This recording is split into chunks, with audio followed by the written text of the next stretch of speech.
Hello, എല്ലാവർക്കും നമസ്കാരം. നിങ്ങൾ വിചാരിക്കുമ്പോൾ ഇപ്പോൾ എന്തിനാ ഈ ചപ്പും ചവറൊക്കെ കാണിക്കുന്നതെന്ന്. അപ്പോൾ എൻ്റെ വീട്ടിലെ കുറച്ച് ഓർക്കിഡൊക്കെ വെയിൽ കൊണ്ട് കരിഞ്ഞിട്ട് നിൽക്കുകയാണ് കേട്ടോ.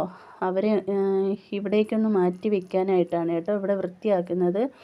ഇവിടെ കുറച്ച് മുന്നേ വിറകൊക്കെ വാരി വെച്ച് സ്റ്റോർ ചെയ്യുന്ന സ്ഥലമാണ് കേട്ടോ. അപ്പോൾ അവിടേക്ക് ഒന്ന് തൂത്ത് വൃത്തിയാക്കി വിറക് തീർന്നപ്പോൾ അവിടെ ആ ഭാഗത്ത് ഓർക്കിഡ് വെക്കാമെന്ന് കരുതി കേട്ടോ. എൻ്റെ ഓർക്കിഡ് നിൽക്കുന്ന അവസ്ഥ കണ്ടില്ലേ, എല്ലാം കരിഞ്ഞ് ഒരു പരുവമായി കേട്ടോ. അധികം വെയിൽ അവർക്ക് കൊള്ളാൻ പാടില്ല. അത് ഗ്രൗണ്ട് ഓർക്കിഡാണ് കേട്ടോ. ഇലയെല്ലാം ഒരുവിധം കരിഞ്ഞു. അപ്പം ഞാൻ വിചാരിച്ച് ഇവിടെ ഒന്ന് സെറ്റ് ചെയ്യാമെന്ന്. അപ്പോൾ ഞാൻ ഒന്ന് റീപോർട്ട് ചെയ്യാൻ വേണ്ടി കുറച്ച് മണ്ണും മണലും ചാണകപ്പൊടിയൊക്കെ എടുത്തിട്ട് വേണം നമ്മളെ വീട്ടിലെ കോഴിവളവും മുയലിൻ്റെ വളമൊക്കെ എടുത്ത് ഒന്ന് മിക്സാക്കി വെച്ചിട്ടുണ്ട് കേട്ടോ. അപ്പോൾ ഇതിൻ്റെ ചുവടും ചുറ്റിനുമുള്ള ഇലകളും ഒക്കെ മാറ്റിക്കളയണം. നമ്മുടെ ഈ വളം പച്ചക്കറികൾക്കും പൂച്ചെടികൾക്കും ഒക്കെ നല്ലതാണ് കേട്ടോ. പുറത്തുനിന്ന് വളം വാങ്ങേണ്ട ആവശ്യമില്ല.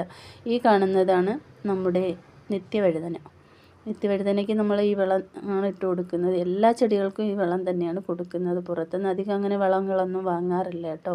പിന്നെ ഞാൻ അതെല്ലാം വൃത്തിയാക്കി വേരൊക്കെ കുറേയൊക്കെ കട്ട് ചെയ്ത് കളഞ്ഞിട്ട് ഞാൻ ഈ ചട്ടിയിലേക്ക് കുറച്ച് കരിയിലേക്ക് ഇട്ട് കൊടുത്തിട്ട് പിന്നെ അത് കുറച്ച് മണ്ണ് ഇട്ട് കൊടുത്ത് അതിന് ശേഷമാണ് ഞാൻ ഈ ഓർക്കിഡ് വെച്ച് കൊടുത്തത് കേട്ടോ. പിന്നെ അതിൻ്റെ മുകളിൽ കുറേ മണ്ണൊക്കെ ഇട്ട് കൊടുത്തിട്ടുണ്ട്. നമ്മളെ ഫ്രൂട്ട് ചെടിക്കൊക്കെ നമ്മുടെ ഈ കോഴിവളം നല്ലതാണ്. അപ്പോൾ ഈ വെച്ചിരിക്കുന്നത് എൻ്റെ കിച്ചൺ വേസ്റ്റാണ് കേട്ടോ. കിച്ചൺ വേസ്റ്റ് നല്ല ഒരു വളമാണ്, എല്ലാ ചെടികൾക്കും നല്ലതാണ് ഇതിട്ട് കൊടുക്കുന്നതുകൊണ്ട്. അപ്പോൾ ഞാൻ എല്ലാം സെറ്റാക്കി ഇവിടെ വെച്ചിട്ടുണ്ട്. അതിനുശേഷം ഞാൻ എല്ലാ ചെടികൾക്കും കുറച്ച് വെള്ളവും കൂടെ ഒഴിച്ചു കൊടുത്തു കേട്ടോ. വെള്ളം നനവൊക്കെ ധാരാളം ഉണ്ടെങ്കിലും ഇവർ വെയിൽ കൊണ്ടപ്പോൾ ആകെ വാടി തളർന്നു പോയി.